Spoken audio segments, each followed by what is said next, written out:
নমস্কাৰ এই মুহূৰ্তত আহি পৰিছে ৰাতিপুৱাৰ কেইবাটাও বিগ ব্ৰেকিং নিউজ। আজি হৈছে 4 নৱেম্বৰ। দেশৰ কোটি কোটি কৃষকৰ বাবে ভাল খবৰ। PM কিষাণে 21 নম্বৰ কিস্তিৰ টকা অতি শীঘ্ৰে সোমাব একাউণ্টত। 2000 কোটি টকাৰ তাৰিখ ঘোষণা কৰিছে চৰকাৰে। ৰাজ্যৰ প্ৰতিগৰাকী জিঅ' টেকিং কৰা চৰকাৰী গৰু হিতাধিকাৰীৰ বাবে ভাল খবৰ। আপুনি চৰকাৰী গৰু জিঅ' টেকিং কৰিছে নেকি? তেন্তে চৰকাৰৰ ফালৰ পৰা নতুনকৈ জাননী জাৰি কৰিছে। লাখ লাখ কৃষকে লাভ কৰিব বেংক একাউণ্টত 10,000 কোটি টকা। আত্মীয় গোটৰ প্ৰতিজন মহিলাক 10,000 কোটি টকাৰ চেক বিতৰণ কৰি আছে মুখ্যমন্ত্ৰী হিমন্ত বিশ্ব শৰ্মাই। অৰুণোদয়ৰ প্ৰতিজন হিতাধিকাৰী একাউণ্টত 1250 টকা প্ৰদান কৰিব চৰকাৰে। লাখ লাখ দুখীয়াই লাভ কৰিব কেইবাটাও নতুন আঁচনি। লগতে কেইবাটাও ৰাজনৈতিক খবৰৰ লগতে অৰাজনৈতিক খবৰ যুগুত কৰা হৈছে আজিৰ দিনটোত। গোটেই অসম তথা ভাৰতৰ বিভিন্ন প্ৰান্তৰ পৰা যুগুত হৈছে কেইবাটাও ডাঙৰ খবৰ। এনেবোৰ খবৰ নিতৌ পাই থাকিবলৈ চেনেলটি ছাবস্ক্ৰাইব কৰি ভিডিঅ'ত এটা লাইক কৰিবলৈ নাপাহৰিব। আজিৰ আমাৰ প্ৰথম গুৰুত্বপূৰ্ণ খবৰ হৈছে অসমবাসীৰ বাবে এটা ডাঙৰ খবৰ। চৰকাৰী গড় লাভ নকৰা লাখ লাখ পৰিয়ালৰ বাবে আহি পৰিছে জৰুৰী খবৰ। আপুনি চৰকাৰী গড়ৰ জিঅ' টেকিং কৰিছে নেকি? তেন্তে আজিৰ ভিডিঅ'টো আপোনাৰ বাবে অত্যন্ত গুৰুত্বপূৰ্ণ হ'ব আৰু আজিৰ ভিডিঅ'টো সম্পূৰ্ণকৈ চাওক আৰু সকলোৱে বেছি বেছিকৈ শ্বেয়াৰ কৰি দিয়ক। যদি আপুনি চৰকাৰী গড়ৰ জিঅ' টেকিং কৰিছে তেনে ক্ষেত্ৰত চৰকাৰী গড়ৰ প্ৰথম কিস্তিৰ টকা কেতিয়া লাভ কৰিব? গড়ত দুটাকৈ অধিক কোটা থাকিলে নাপাব চৰকাৰী পকী গড়। যদি আপোনাৰ ঘৰত চৰকাৰী গড় আছে তেনে ক্ষেত্ৰত আপুনি কিন্তু ঘৰ নাপাব, বা যদি আপুনি নিজেও চৰকাৰী গড় দিছে তেনে ক্ষেত্ৰত কিন্তু আপুনি ঘৰ নাপাব। বন্ধু বান্ধৱীসকল, চৰকাৰী গড়ক লৈ চৰকাৰৰ ফালৰ পৰা জাৰি কৰিছে SOP। আপুনি নিজাকৈ টকা দি যদি আপুনি ঘৰ বনাইছে তেনে ক্ষেত্ৰত চৰকাৰী গড় নাপাব। দুটাকৈ কোঠা থাকিলে আপুনি চৰকাৰী গড়ৰ সুবিধা নাপাব। ভুৱা হিতাধিকাৰীক লৈ মুখ্যমন্ত্ৰী হিমন্ত বিশ্ব শৰ্মাৰ কঠোৰ বাৰ্তা। পকী ঘৰ থকা লোকসকলে চৰকাৰী ঘৰ লাভ কৰিলে দিব পাৰিব অভিযোগ। যদি আপোনাৰ ঘৰত আগতীয়াকৈ পকী ঘৰ আছে আৰু এতিয়া আপুনি চৰকাৰী ঘৰৰ জিঅ' টেকিং কৰিছে তেনে ক্ষেত্ৰত চৰকাৰী ঘৰ নাপাব। ভুৱা হিতাধিকাৰীৰ বিৰুদ্ধে কঠোৰ পদক্ষেপ ল'ব হিমন্ত বিশ্ব শৰ্মাই। শীঘ্ৰে অভিযোগ দাখিলৰ বাবে নম্বৰ মুকলি কৰিব চৰকাৰে। পঞ্চায়ত গ্ৰাম উন্নয়নৰ টকা দি ঘৰ লোৱাসকল সাৱধান কৰি দিলে মুখ্যমন্ত্ৰী হিমন্ত বিশ্ব শৰ্মাই। আপুনি দিয়া অভিযোগৰ ভিত্তিত তদন্তৰ আওতাত আহিব সকলো। কোনেও কাকো 1 টকা নিদিয়াকৈ লাভ কৰিব চৰকাৰী ঘৰ। আপুনি চৰকাৰী ঘৰৰ বাবে জিঅ' টেকিং কৰিছে নেকি? অতি শীঘ্ৰে চৰকাৰী ঘৰৰ প্ৰথম কিস্তিৰ টকা সোমাব আপোনাৰ বেংক একাউণ্টত। লাখ লাখ লোকক পকী ঘৰ নিৰ্মাণ কৰিবলৈ চৰকাৰে দিব ধন ৰাখি, কিন্তু কিমান তাৰিখত চৰকাৰে এই টকা প্ৰদান কৰিব? ডিচেম্বৰত চৰকাৰে চৰকাৰী ঘৰৰ প্ৰথম কিস্তিৰ টকা প্ৰদান কৰিব পাৰে। যদি আপুনি চৰকাৰী ঘৰৰ জিঅ' টেকিং কৰিছে কেতিয়া চৰকাৰী ঘৰৰ প্ৰথম কিস্তিৰ টকা প্ৰদান কৰে, যেতিয়াই চৰকাৰৰ ফালৰ পৰা ঘোষণা কৰিব নিশ্চয় জানিব পাৰিব এইটো চেনেলৰ জৰিয়তে। তাৰ বাবে সকলোৱে চেনেলটি ছাবস্ক্ৰাইব কৰি ৰাখিব। তাৰপিছত অসমবাসীৰ ৰাজুক জনাইছো আমাৰ পৰৱৰ্তী গুৰুত্বপূৰ্ণ খবৰ, লগতে ডাঙৰ খবৰ। অৰুণোদয়ৰ পৰা নাম কটা গ'ল শ মহিলাৰ। অৰুণোদয় আঁচনিৰ পৰা আপোনাৰ নাম কটা গৈছে নেকি? তেনে ক্ষেত্ৰত আপোনাৰ বাবে ডাঙৰ খবৰ আহি পৰিছে। অসমৰ মুখ্যমন্ত্ৰী হিমন্ত বিশ্ব শৰ্মাই বৃহৎ সিদ্ধান্ত গ্ৰহণ কৰিছে। জিলাই জিলাই মহিলাৰ প্ৰতিবাদ। দীৰ্ঘদিন ধৰি অৰুণোদয় পাই থকাৰ পিছতো কিয় নাম কটা গ'ল? নাম কটা যোৱাৰ পিছতে শ মহিলাই ওলাই আহিছে ৰাজপথলৈ। আপোনাৰ গাঁও বা অঞ্চলত বা আপোনাৰ নাম কটা গৈছে নেকি অৰুণোদয় তালিকাৰ পৰা? যোগ্য হিতাধিকাৰীৰ বিপৰীতে পঞ্চায়তৰ সভাপতি বা নেতাকৰ্মীৰ বিৰুদ্ধে অভিযোগ উত্থাপিত কৰিছে। নাম কৰ্তন হোৱাৰ পিছতেই ৰাজপথত প্ৰতিবাদ সাব্যস্ত কৰিছে মহিলাসকলে। ধন নিদিয়াৰ বাবে বাছনি কমিটিয়ে নাম কাটি দিয়াৰ অভিযোগ উত্থাপিত কৰিছে। হয় বন্ধু বান্ধৱীসকল, আপোনাৰ গাঁও বা অঞ্চলত এনেকুৱাকৈ ঘটনা সংঘটিত হৈছে নেকি? বা আপুনি যোগ্য হোৱাৰ পিছতে অৰুণোদয় তালিকাৰ পৰা আপোনাৰ নামটো কৰ্তন কৰা হৈছে নেকি? বা 7 অক্টোবৰত আপোনাৰ একাউণ্টত 1250 টকা আপুনি পোৱা নাই? তেনে ক্ষেত্ৰত আপোনাৰ বাবে ভাল খবৰ দিছে মুখ্যমন্ত্ৰী হিমন্ত বিশ্ব শৰ্মাই। অতি শীঘ্ৰে যোগাযোগ কৰক পঞ্চায়ত আৰু আপুনি ব্লকত।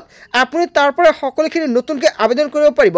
লগতে যদি আপুনি ভাবিছে আপুনি আগতে টকা পাইছে এতিয়া টকা নাপায় তেনে ক্ষেত্ৰত আপুনি আপোনাৰ অৰুণোদয় আঁচনিটো পুনৰ ৰিঅপেন কৰিব পাৰিব।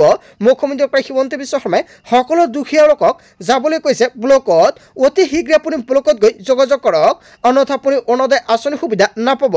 আৰু আজিৰ ভিডিঅ'টো সকলোৱে বেছি বেছিকৈ শ্বেয়াৰ কৰি দিব যাতে সকলোৱে অৰুণোদয় আঁচনিৰ সুবিধা ল'ব পাৰে। তাৰপিছত অসমবাসীৰ ৰাজুক জনাইছো আমাৰ পৰৱৰ্তী গুৰুত্বপূৰ্ণ খবৰ, লগতে ডাঙৰ খবৰ। দেশৰ কোটি কোটি জনতালৈ ভাল খবৰ আহি পৰিছে। কোটি কোটি PM কিষাণৰ হিতাধিকাৰীলৈ ভাল খবৰ।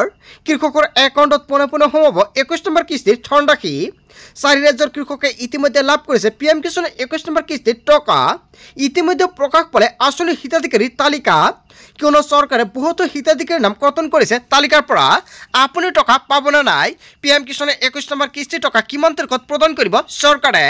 ডিবিটিৰ জৰিয়তে কৃষকৰ একাউণ্টত চৰকাৰে প্ৰদান কৰিব 2000 কোটি টকা।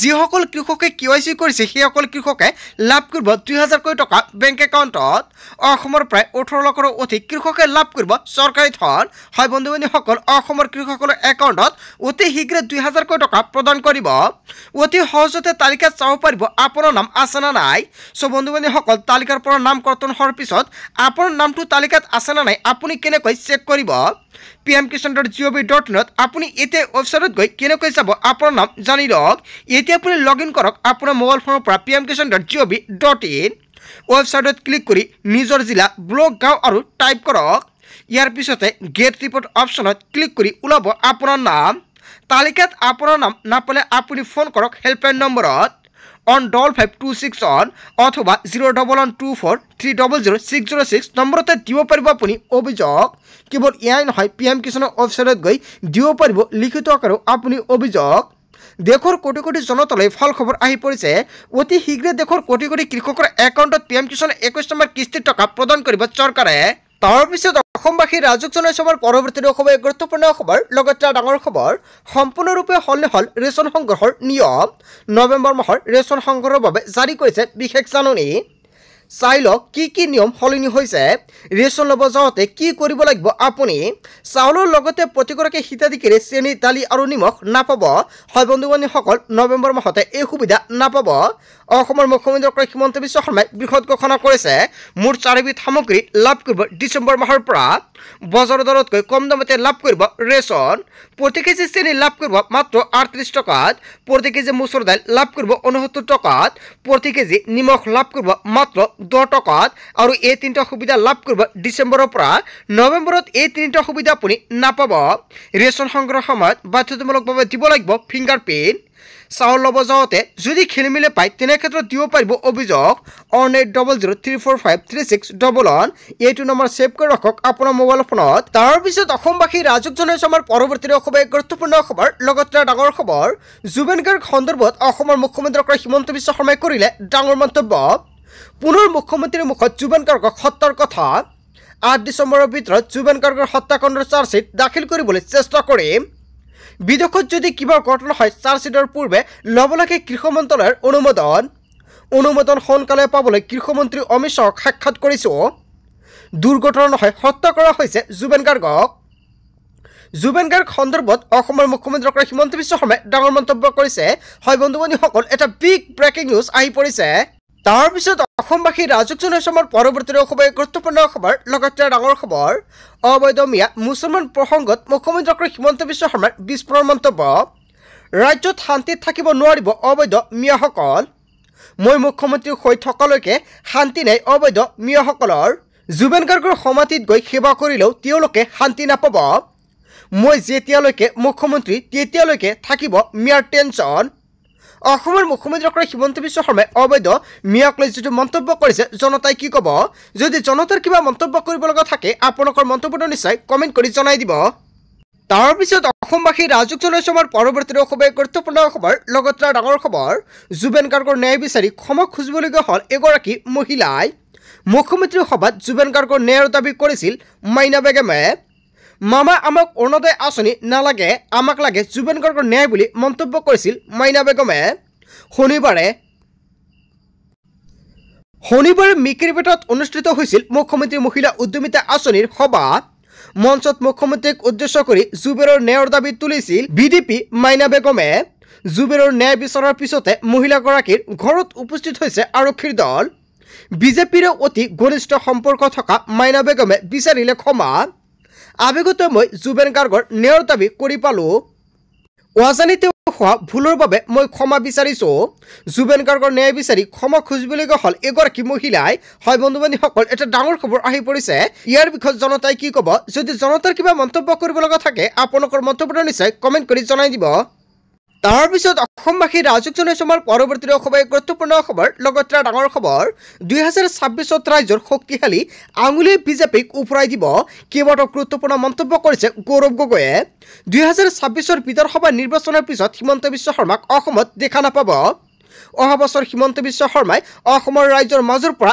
বিদায় ল'ব দেওবাৰে পশ্চিম কাৰ্বি আংলঙত কংগ্ৰেছৰ বিশাল গণসভাত বিজেপি মুখ্যমন্ত্ৰীক সমালোচনা গৌৰৱ গগৈৰ কংগ্ৰেছৰ বিশাল কৰ্মী সভাত APCCৰ সভাপতি গৌৰৱ গগৈৰ মন্তব্য। বিজেপিক বুঢ়া আঙুলি দেখুৱাই অসমৰ ৰাইজে কংগ্ৰেছক আশীৰ্বাদ দিবই। 2026 বিধানসভা নিৰ্বাচনত অসমৰ ৰাইজে কংগ্ৰেছক মৰম দিব। আগন্তুক বৰ্ষত অসমত কংগ্ৰেছৰ নেতৃত্বত চৰকাৰ হ'বলৈ গৈ আছে। অসমত মুখ্যমন্ত্ৰী তুলিৰাম ৰংহাঙক সমালোচনা কংগ্ৰেছৰ সাংসদগৰাকীৰ। বিগত বছৰত বিজেপিয়ে কেৱল মিছা আশা আৰু মিছা প্ৰতিশ্ৰুতি দিলে। বিজেপিয়ে ৰাইজৰ সন্মুখত নিজৰে মুখখন দেখিবলৈ লাজ কৰিছে। কংগ্ৰেছ দলৰ সাহস দেখি বিজেপিয়ে ভয় খাবলৈ আৰম্ভ কৰিছে। বিজেপি দলটোৱে নিজকে ৰাইজৰ ৰজা বুলি ভাবিব নালাগে। 2026ত ৰাইজে শক্তিশালী আঙুলিয়ে বিজেপিক উফৰাই দিব। তাৰ পিছত অসমবাসী ৰাজক জনসভাৰ পৰৱৰ্তী খবৰ গুৰুত্বপূৰ্ণ খবৰ লগতে ডাঙৰ খবৰ 2026 নিৰ্বাচনত দিছপুৰৰ পৰা বিদায় দি মুখ্যমন্ত্ৰী ডক্টৰ হিমন্ত বিশ্ব শৰ্মাক। হিমন্ত বিশ্ব শৰ্মাক পুনৰ অসমৰ মুখ্যমন্ত্ৰী হোৱাটো অসমৰ কোনোৱে নিবিচাৰে। হিমন্ত বিশ্ব শৰ্মাক বিদায় দিবলৈ প্ৰতিজন কংগ্ৰেছে অপেক্ষা কৰিছে নিৰ্বাচনলৈ। বিজেপিক বিদায় দিবলৈ উজনিৰ ৰাজপথলৈ ওলাই আহিছে হাজাৰ হাজাৰ মানুহ। আমি জুবিনৰ দেশৰ মানুহ, শংকৰ আজনৰ দেশৰ মানুহ বুলি আখ্যা দিছে। জাতি ধৰ্মৰ নামত ৰাজনীতি কৰাটো কোনো হিন্দু মুছলমানে সহ্য নকৰে। জুবেন গাৰ্গেও কৈছিল অসমৰ হিন্দু মুছলমান সকলোৱে মিলাপ্ৰীতিৰে থাকিব লাগে। বিজেপি চৰকাৰৰ বিৰুদ্ধে কেইবাটাও বিস্ফোৰক মন্তব্য কৰিছে বিধায়ক জাকিৰ হুছেইন চিকদাৰে। 2026 নিৰ্বাচনত দিছপুৰৰ পৰা বিদায় দি হিমন্ত বিশ্ব শৰ্মাক হয় বন্ধুবান্ধৱীসকল এনেকুৱাকৈ জাকিৰ হুছেইন চিকদাৰে কেইবাটাও ডাঙৰ মন্তব্য কৰিছে। তাৰ পিছত অসমবাসী ৰাজক জনসভাৰ পৰৱৰ্তী খবৰ গুৰুত্বপূৰ্ণ খবৰ লগতে ডাঙৰ খবৰ মুখ্যমন্ত্ৰী হিমন্ত বিশ্ব শৰ্মাৰ 10 ছেপ্টেম্বৰ মহাফ্লপ হ'ল। আৰু এই সময়ত বাঘৰ দৰে মুখ্যমন্ত্ৰী 10 ছেপ্টেম্বৰৰ বুলি চিঞৰি আছিল আৰু সেই বাঘটো 10 ছেপ্টেম্বৰ যোৱাৰ পিছতে মেকুৰী হৈ গ'ল। মুখ্যমন্ত্ৰীয়ে কথা নাৰাখিলে আৰু তাৰ বিপৰীতে কিন্তু কংগ্ৰেছে কথা ৰাখিছে। 10 তাৰিখ মানে এতিয়া কংগ্ৰেছত বিশাল যোগদান। 10 ছেপ্টেম্বৰেই নহয় 10 অক্টোবৰতো কংগ্ৰেছত বহুতে যোগদান কৰিলে আৰু অহা 10 নৱেম্বৰতো কংগ্ৰেছত যোগদান কৰিব বহুকেইজন লোকে। মুখ্যমন্ত্ৰীক কটাক্ষ কৰিবলৈ গৈ ৰৈ ৰৈ বিনালেৰ কথাও ক'লে গৌৰৱ গগৈয়ে। ৰৈ ৰৈ বিনালে যিমানে হিট হৈছে সিমানে মুখ্যমন্ত্ৰী ফ্লপ হৈছে। মুখ্যমন্ত্ৰী হিমন্ত বিশ্ব শৰ্মাৰ 10 ছেপ্টেম্বৰ মহাফ্লপ হ'ল আৰু এনেকুৱাকৈ গৌৰৱ গগৈয়ে কেইবাটাও গুৰুত্বপূৰ্ণ মন্তব্য কৰিছে সংবাদমেলযোগে। তাৰপিছত অসমবাসী ৰাজক জনসভাৰ পৰৱৰ্তী খবৰ গুৰুত্বপূৰ্ণ খবৰ লগতে ডাঙৰ খবৰ ৰাইজে লাহে লাহে মুখ্যমন্ত্ৰীৰ কথা শুনিবলৈ ইচ্ছা নকৰা হৈছে। মুখ্যমন্ত্ৰী হিমন্ত বিশ্ব শৰ্মাৰ কথা কোনেও শুনিবলৈ বিচৰা নাই। মুখ্যমন্ত্ৰীৰ কথা অসমৰ ৰাইজে বিশ্বাস কৰিবলৈ টান পোৱা হৈছে। মুখ্যমন্ত্ৰীক লৈ পুনৰ সৰব হৈ পৰিছে APCCৰ সভাপতি গৌৰৱ গগৈ। হিমন্ত বিশ্ব শৰ্মাই নিজেই নিজকে শূন্য কৰি গৈ আছে। মুখ্যমন্ত্ৰীলৈ কৃতজ্ঞতা জ্ঞাপন কংগ্ৰেছৰ সাংসদগৰাকীৰ। অসমৰ ৰাইজক মুখ্যমন্ত্ৰীয়ে মূৰ্খ বুলি ভাবিব নালাগে। সাধাৰণ জনতাক ভয় খুৱাবলৈ আপুনি চেষ্টা নকৰিব। ক্ষমতাই সদায় নাথাকে। বয়োজ্যেষ্ঠসকলৰ লগতে আপুনি থাকিব লাগিব। 2026ত হিমন্ত বিশ্ব শৰ্মাই ৰাজ্যৰ প্ৰাক্তন মুখ্যমন্ত্ৰী হ'ব। তেওঁ মোৰ হৈ যিমান প্ৰচাৰ কৰিছে কংগ্ৰেছেও কৰিব পৰা নাই। মুখ্যমন্ত্ৰীয়ে যে ভয় কৰিছে তাৰ প্ৰমাণ তেখেতে নিজেই দিছে। এতিয়া হিমন্ত বিশ্ব শৰ্মাই যিকোনো কথা ক'বলৈ আৰম্ভ কৰিছে। ৰাইজে লাহে লাহে মুখ্যমন্ত্ৰীৰ কথা শুনিবলৈ ইচ্ছা নকৰা হৈছে। হয় বন্ধু-বান্ধৱীসকল এনেকুৱাকৈ গৌৰৱ গগৈ মুখ্যমন্ত্ৰী ডক্টৰ হিমন্ত বিশ্ব শৰ্মাক কটাক্ষ কৰিছে। বন্ধু-বান্ধৱীসকল গোটেই অসম তথা ভাৰতৰ বিভিন্ন প্ৰান্তৰ পৰা যুগুত হৈছে কেইবাটাও ডাঙৰ খবৰ। এনেবোৰ খবৰ নিতৌ পাই থাকিবলৈ চেনেলটি ছাবস্ক্ৰাইব কৰি ভিডিঅ'ত এটা লাইক কৰিবলৈ নাপাহৰিব। So thank you for watching full video.